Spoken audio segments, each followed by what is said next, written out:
Okay, kwenye line hapa tunaye Shafi Dauda.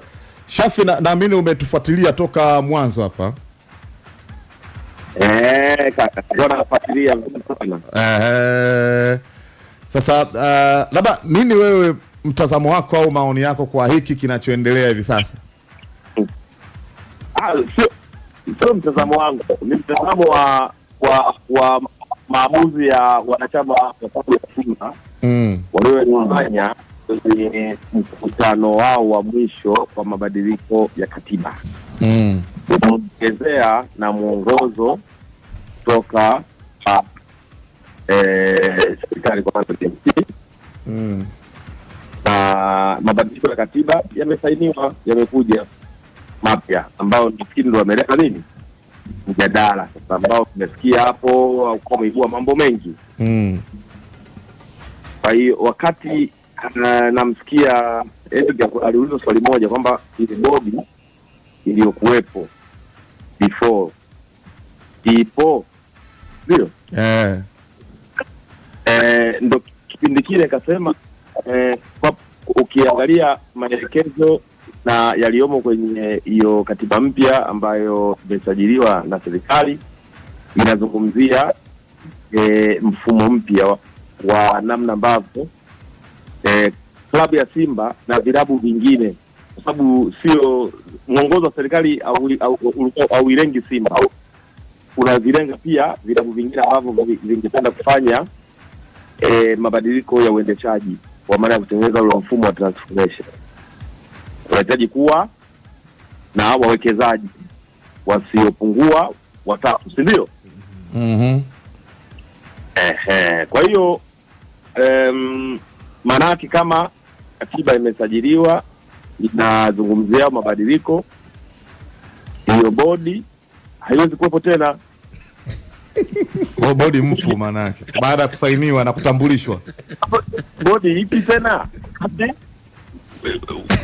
Ukifuatilia hayo mabadiliko na miongozo maanake hakuna klabu ambayo ina mfumo, umeelewa? Yaani maanake ile bodi iliyokuwepo ilikuwa inazungumzia muunganiko wa pande zote mbili.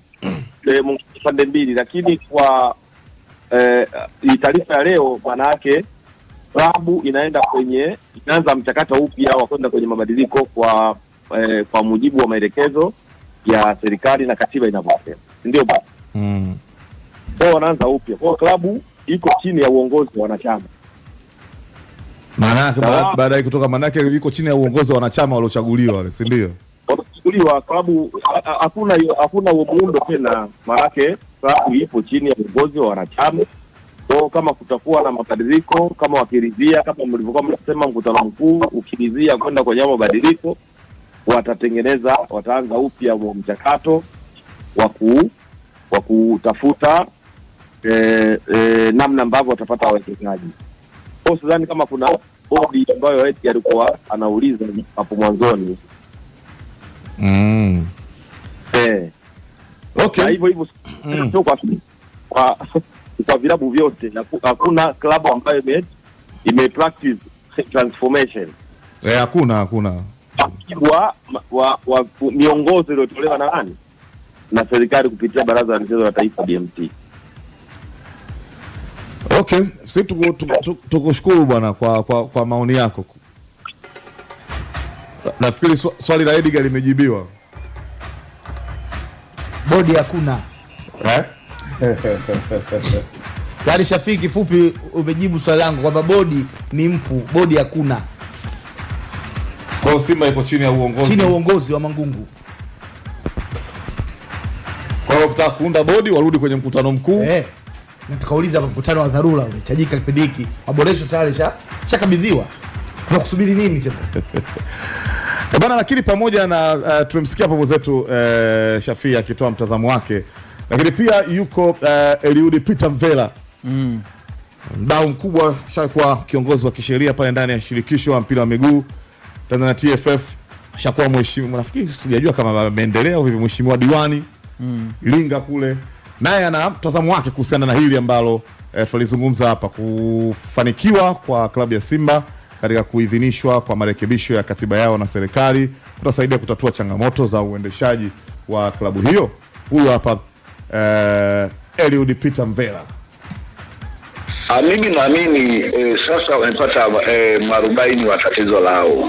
Tuseme kwamba Simba waliamua kufanya mkato katika jambo hili, na ninaamini kulikuwa na pressure nyuma ya jambo hili, pressure ya wawekezaji, za wadhamini, kulikuwa na pressure zake, kulikuwa na pressure zingine kwa sababu ya umaskini wa vilabu vyetu, kwamba tukiweka huu mchakato hadharani inawezekana watu wanaotusaidia watachukia, watatusaidia katika masuala ya kuendesha timu. Kwa mujibu wa taratibu na sheria, pale anaposaini msajili na kugonga muhuri, automatically hapo inaanza kufanya kazi muda huo huo. Kwa maana hiyo leo alipokabilia viongozi wa klabu ya Simba, obvious mambo mengine yote yamekufa. Kinachobaki sasa iliyomo ndani ya katiba, kwa sababu kuna viongozi waliochaguliwa na wanachama wanachukua nafasi yao sasa, wanatakiwa waitishe kamati yao ya utendaji ya uongozi wa klabu ya Simba, endezeni wajipange kwa ajili ya kutekeleza yale ambayo yalienda kupita kwenye mkutano mkuu. Kwa hiyo mimi na tarajio yangu sasa, baada ya kukabilia katiba yao, wanatakiwa sasa viongozi wa klabu ya Simba ambaye ni mwenyekiti Mangungu anatakiwa aitishe sasa kamati ya utendaji, wakae wajipange ili ya kutekeleza yaliyomo ndani ya katiba. Na uzuri sasa wamewalaizishia, serikali imejaribu kulaizisha kwamba mali za klabu ya Simba zirudi kwa wadhamini. Wadhamini sio viongozi wa klabu, wadhamini kazi yao ni kulinda rasilimali na mali za klabu.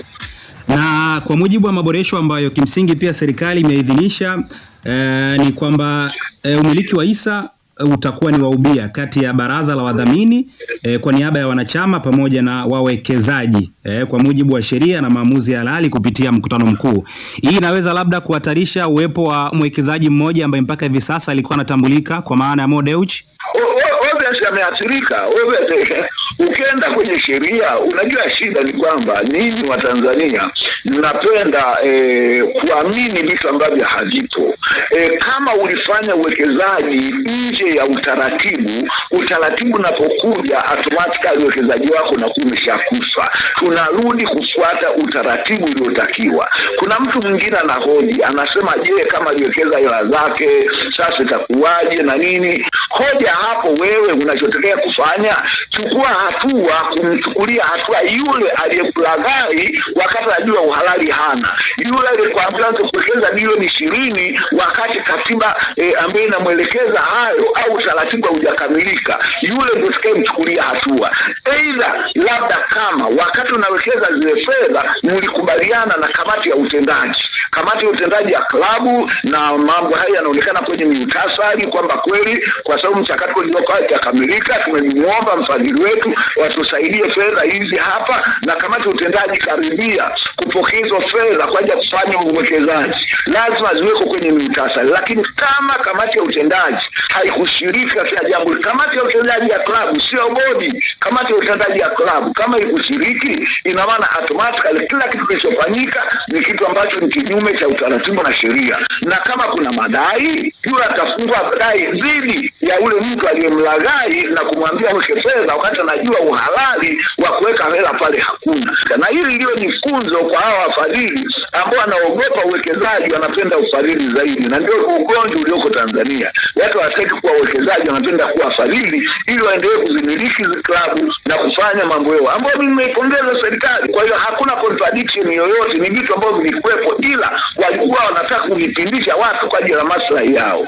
Labda kwa kumalizia hapo, kuna jambo ambalo labda Simba wanahitaji kulitekeleza kupitia maboresho haya ambalo litahitaji ama litalazimika lipitishwe kupitia mkutano mkuu kabla ya kuingia moja kwa moja kwenye mchakato wao wa mabadiliko na uwekezaji?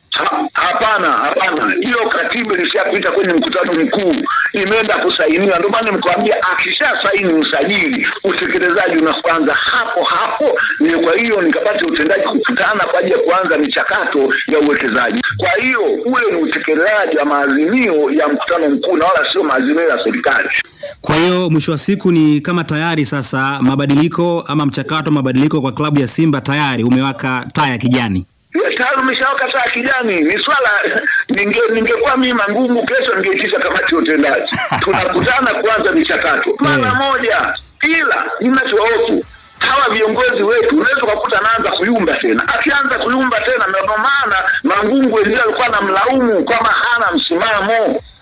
Unaweza kuanza kuona na hofu na misi ya tarehe moja mara nini anaanza kujibembeleza mahala, anaanza kwenda kwenye bodi. Matokeo yake sasa kilete mgogoro mwingine. La msingi sasa wanatakiwa ichukue klabu, wapokee klabu, waanze kusimamia klabu na kamati ya utendaji. Ifike kamati ya utendaji ambayo majukumu ya klabu, kufanya majukumu ya klabu mpaka mchakato ukamilika ili waunde bodi ya pamoja.